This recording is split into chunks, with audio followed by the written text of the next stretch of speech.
I would really just have to tell you my personal story because I didn't strategically angle for the luxury market. I didn't even strategically angle for real estate at all. She rolled out the red carpet for him at closing and made him cut the ribbon with the scissors. She did all the videoing. Over those 6 years in the real estate side, I think we must have closed probably over 100 escrows. Everybody I've met with has just been beautiful. Personally, I don't consider real estate to be a supremely high skill, high credential job. I think people end up going with someone that they trust and that they like to spend time with. Everything is a struggle because money is a struggle. Fixing the home is a struggle. Like, I've spent so much money fixing up the home just so it's pretty so we can get him top dollar. And I feel like that's a way that maybe I could scratch this itch and honor my family legacy without completely abandoning my financial responsibility. As long as you remember that this is a people business, it's a service business. Hi, guys. Welcome back to the Luxury Lane.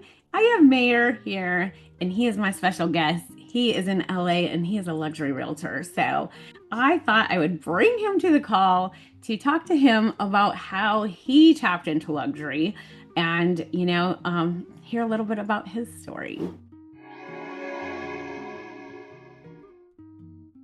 So, hi, Meir. Thank you for coming. Hey, thank you for having me. Awesome. All right. Well, I just want to ask you a couple questions. People like to know, especially agents that have never tapped into luxury. They've never had a luxury listing. Maybe they don't feel luxury. Maybe they don't know how to break into the luxury market and, kind of give them other people's stories so they can figure out what's going to work for them. Because I know there's a ton of different ways you can do this. So I reached out to you because I know that you are a baller in LA and I want to hear about how you broke into the luxury market.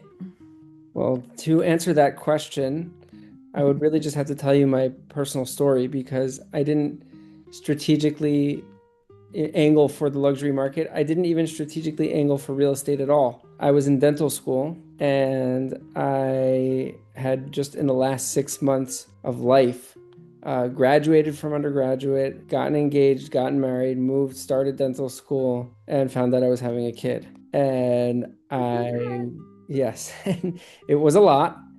And I just couldn't handle it anymore. So I went to the administration of the dental school and I arranged a leave of absence and I came out to LA where my wife is from. I really had no connections here whatsoever. And we thought, she was in her 8th month.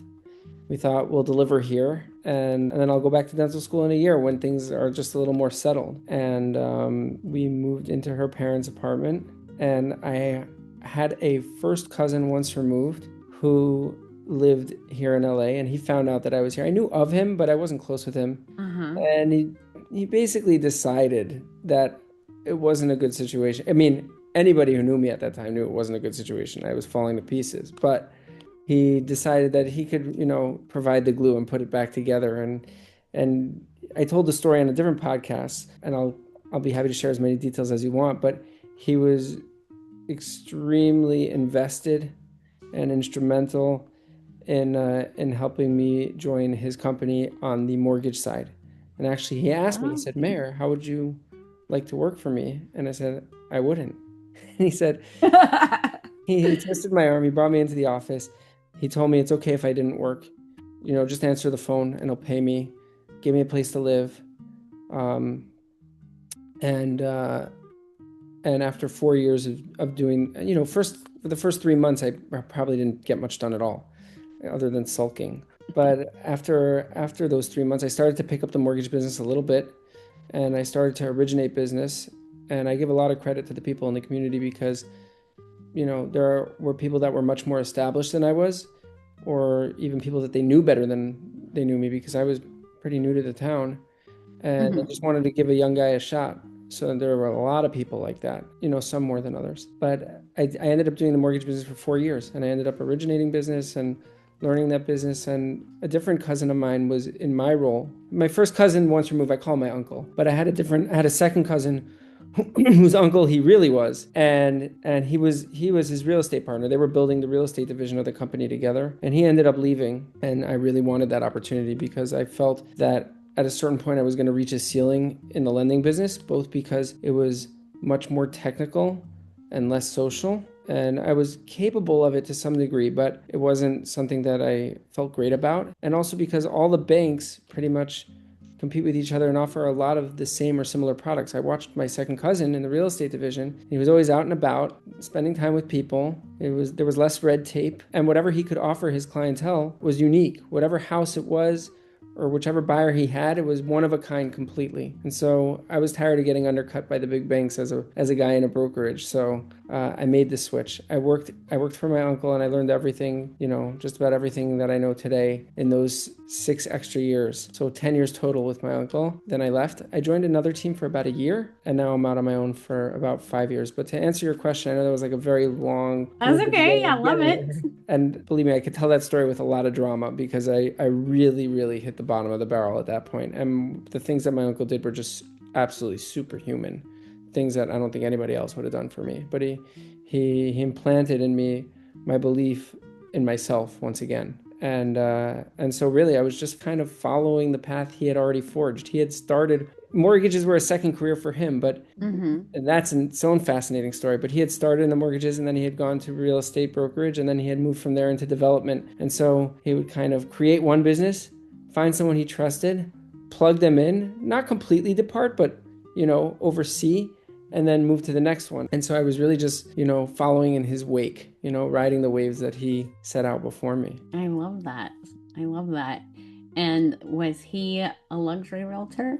Well, so I should have included this in the story. I guess the answer to the question is that in this neighborhood, housing just happens to be expensive. And so he was really dealing with the people that he rubbed elbows with. And then I was dealing with I didn't know anybody out here. I was dealing with the people that he rubbed elbows with. And then, over those 6 years in the real estate side, I think we must have closed probably over 100 escrows.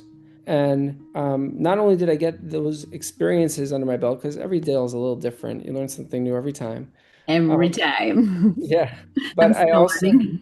yeah, exactly. But I also got to have my name circulated amongst his clientele and their friends and so on and so forth. And so by the time I left, there was nothing holding me back. I mean, I knew the people already, and I guess they knew me. And actually, that was one of the things that was really exciting when I started working for him, even in the mortgage business. I just loved that he had such a deep connection with the community. There were so many people that he knew. I knew that each time we did any kind of deal, mortgage or real estate, I would just have one more person in my locale that I had their phone number. I knew who they were. They knew me. That it was hard for a young guy in a new place, and just being able to have those connections, even if they weren't mine, and I certainly wasn't getting paid like they were mine, but it Oh, was. and I love that. I love that they trusted him enough to work with you, right? Basically.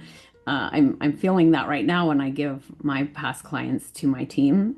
I'm like, I have a great team. I created a whole bunch of mini me's and that you're gonna get taken care of, and they're like, okay, we trust you, and it's just nice that he did that for you. So you kind of just were born into this community with him. Yeah. Well, it's funny that you frame it like that because where I am in my career now is that when things get busy, and they typically do, some point after the Super Bowl, and they stay busy probably until August or September, I'm just I'm just not enough hands anymore.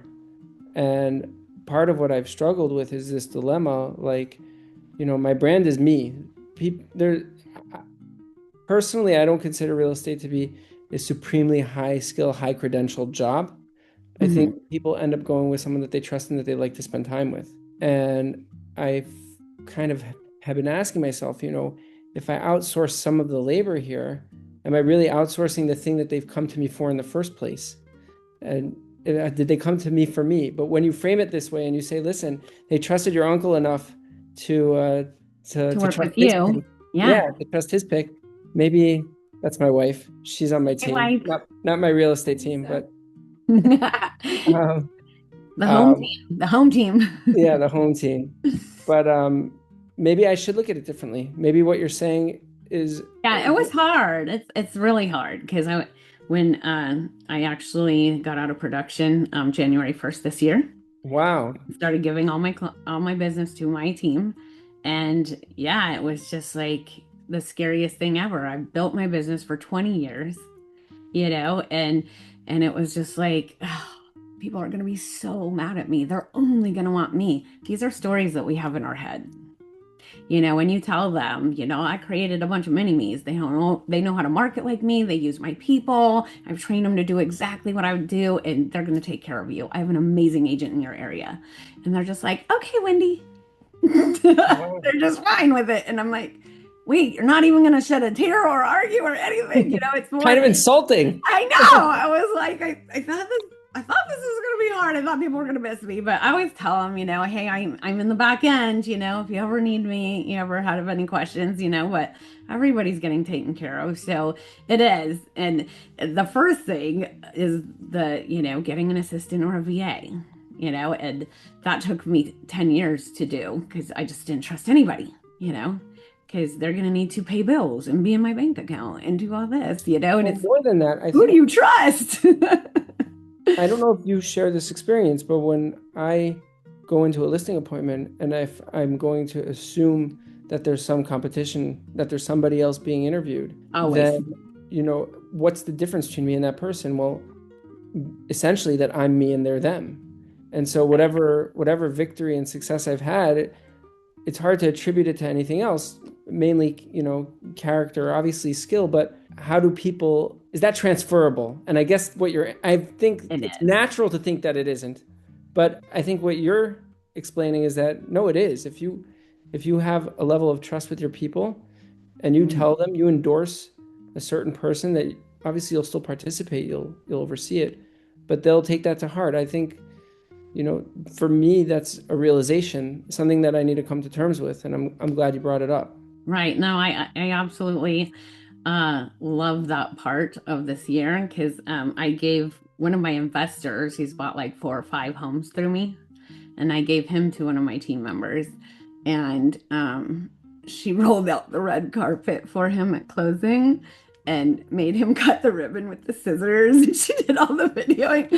And he's like, Wendy, what is this? I was like, just play along. She's so excited, and she was. That was her first closing. I'm like, you are making her day. Just cut the ribbon. But it was kind of funny because, Wow. I mean, you remember when you first started and how excited you were, right? After doing this for 20 years and closing 50 plus deals a year, you get to be a different person. And so that right there made me know that this is what was supposed to happen. I'm supposed to help people, experience what I experienced. And now that's what we're doing. So when you build your team, that's how you'll feel too. It's gonna be great. So That's anyway, amazing. okay, sorry, we're not supposed to talk about me. This is not about me. This is about you. Sorry. Okay, so let's talk a little bit about luxury. It's funny because when I talk to people in California and I talk about $1 million, they're like, Wendy, that's a tear down here. So where does luxury start in your area? I mean, does it start at like 4 or 5 million or I think it's hard to get a piece of land significantly under 2 million at this point. And I have a very, very small geographic area that I'm focused on. mm-hmm. Obviously, if my referrals and my relationships take me beyond that, I'll go. But but I have a very high concentration. The majority of my deals are within, 1 mile radius. I could walk. For 2 years, I didn't have a car.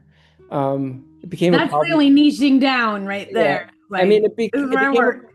it became a problem when I had back-to-back showings, and then I would ride with my client, and then my uncle had a fit. He's like, "That's it, no more of this. You're not a schlepper, but within that radius, I think maybe on occasion you can find something normal, that a major fixer, but a normal location or a normal size lot for 1.8 million. But that's scraping the bottom. I tell my clients, especially my first time home buyers, who I love to work with because my family is steeped in education. So I feel like I can bring the most amount of value to the people who know the least, who need the most. And I really don't want to turn them off. And so at this point in time, I tell them at 1.8, you're a buyer, but we need to get a little lucky. Below that, like you have to go back to the financial drawing board to, and if you want to be, if you want to be in the mainstream, it's about two. And if you want to be a shopper, if you want to have at the 3 bedroom, 2 bathroom level, we're not talking about anything more than that. If you want Oh to be a my shopper and gosh. have your pick of the litter, it's 2.5 to 3. So, Wow, so this is why we run ads in your area. yeah, I guess so. Because we know you can sell one home and buy three homes here in Las Vegas. Yeah. I just want to tell you one thing that has changed my life from living here because, oh, there's your As team, my husband. which is that I grew up in Hollywood, Florida. Now Hollywood's booming, but when I lived there, it's a great place. I love it. I loved growing up in Florida, but it was nothing like LA. And I came out here, and like I said, I was in a good place. And I'm looking at the cost of a home, and I'm looking at the cost of groceries, and I'm looking at the cost of a slice of pizza, and I have sticker shock. Oh, And a lot of the people in this community, they get help from family in order to buy a house, especially when they have kids. And I don't come from wealth like that. And maybe at the beginning, there was some natural inclination to begrudge people that have more than me and think, how come they're so lucky and I'm not? But somewhere, and it must have been pretty early on, it turned a corner into, if I can figure out how to help these people or bring a little bit of value for these people or even just be friendly with these people. Sometimes people give you business just because they feel close to you. Then I have a huge opportunity here that I wouldn't have back at home because the houses are so much more expensive. And maybe that thought process was inspired by the fact that there were people who specifically went out of their way to give me a chance. And so maybe not everybody is so lucky. I don't know, but it's been like a perspective altering shift. Like don't begrudge that people have more than you. If the more people have more than you, the more they can lift your tide and lift your boat. I And love that. it's just I don't know that I naturally would have had that in my arsenal. It's because I lived it, and I feel really, really grateful to the people that I live around for just giving me the opportunities that I have. Oh, I love that. I know I felt the same way. I grew up in Oregon in a super small town, no stoplights, right? And I feel like that's one of the reasons I never decided to, go after luxury. It's like, it's not my jam. Those aren't my people. They probably won't even like me. So I get it. And I never felt that they're just luckier than me.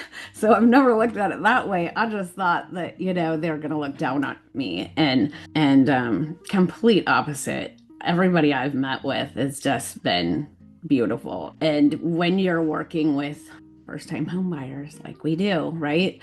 Everything is a struggle because money is a struggle, right? Fixing the home is a struggle. Like I've spent so much money fixing up the home just so it's pretty so we can get them top dollar, but when you're working with luxury sellers, they have money to like do the fixing. They're like, just take care of it. Let us know who we need to pay. And I'm just like, So oh, well, that's beautiful. And they've just been so nice, and human. They answer the door. They're in their slippers drinking McDonald's coffee. And I was like, okay, well, first of all, maybe they have money because they don't drink Starbucks like me. I should probably learn from them. yeah. But Well, I will tell you, even in a higher end price point area, sometimes things do get tight. These are big families.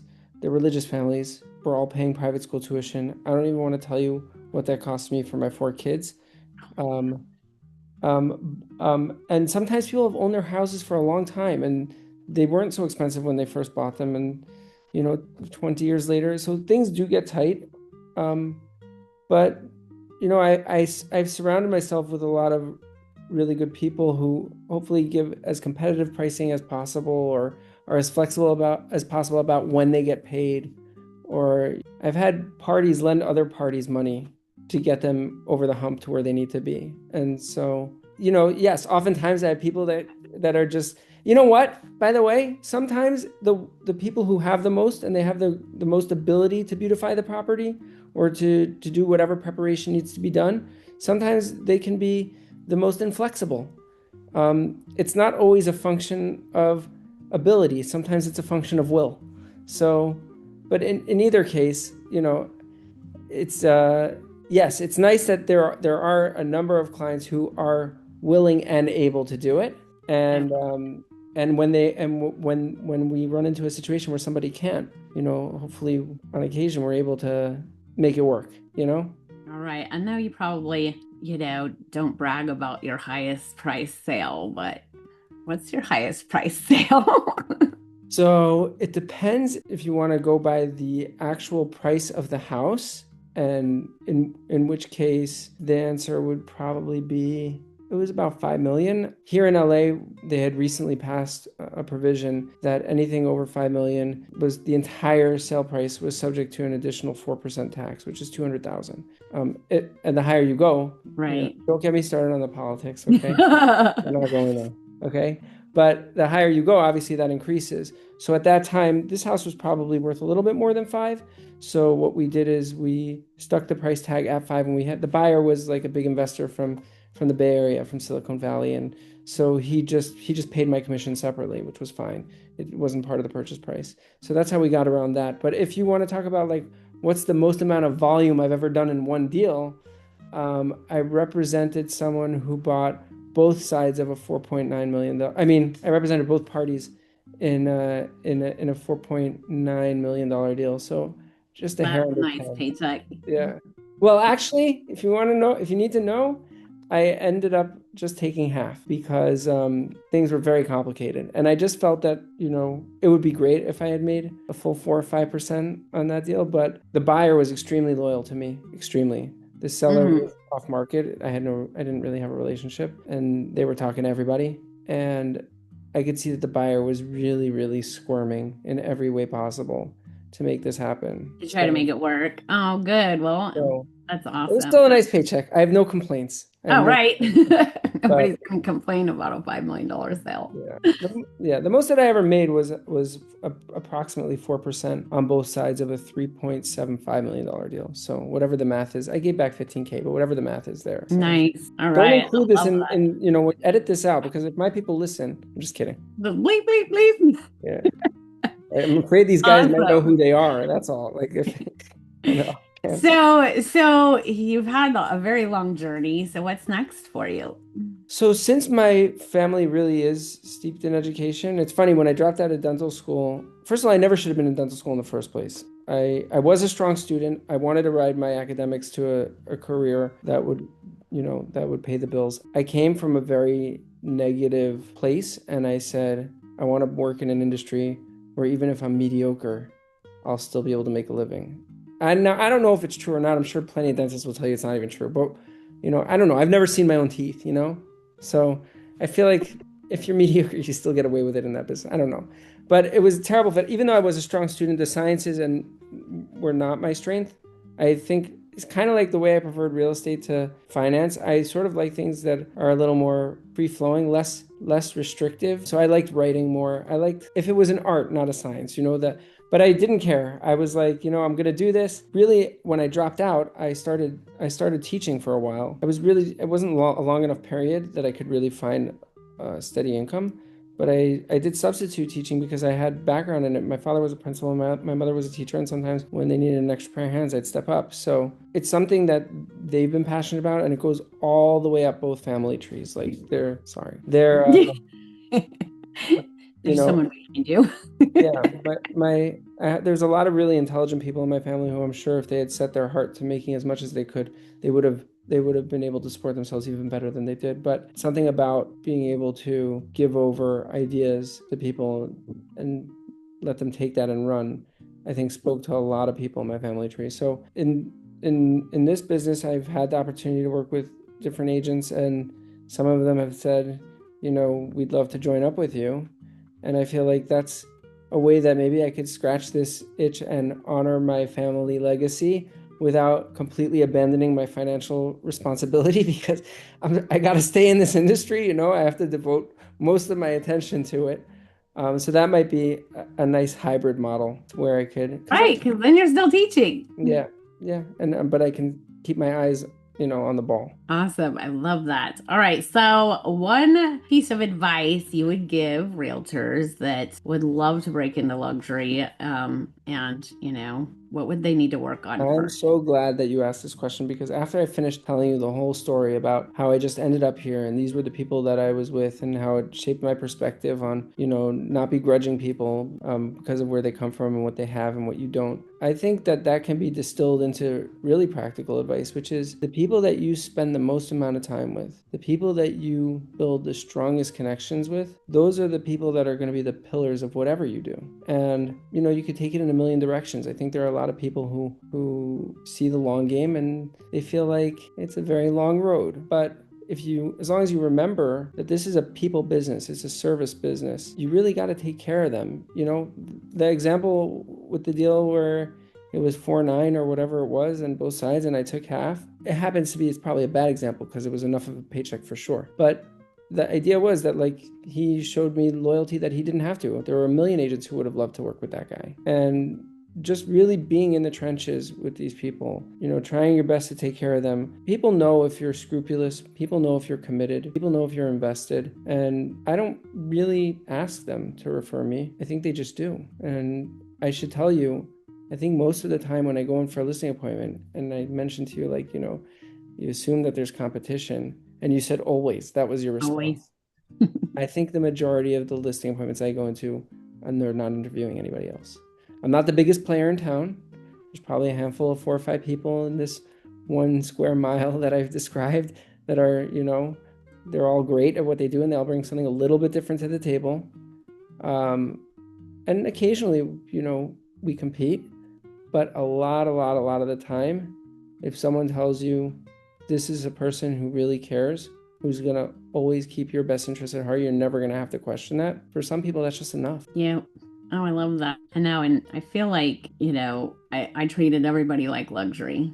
I mean, I do videos, I do the amazing marketing on a $250,000 condo, just like I would a, $2 million listing. You know what I mean? So if you if you treat everybody, like luxury and like you said, take care of them, it will come around full. When I track my metrics, I actually don't track my gross volume. When I set my goals at the beginning of the year, I set the amount of deals that I'd like to do because that's the number of people that I've helped. The amount that they can afford or the amount that they own and need to unload, that's something beyond my control. But who I'm helping, how many I'm helping, that's a direct result of the relationships that I have. And so just to answer that question, when you said people who want to break into luxury, I would say form strong connections with people that you want to do business with, because even within luxury is pretty broad. You have all walks of life. I don't want to work with all of them. I think Right. I once told somebody that once you get really good at what you do, you have 2 choices. You could become wealthy or you could choose who you don't want to work with. So probably it's not binary, but there's probably a balance there.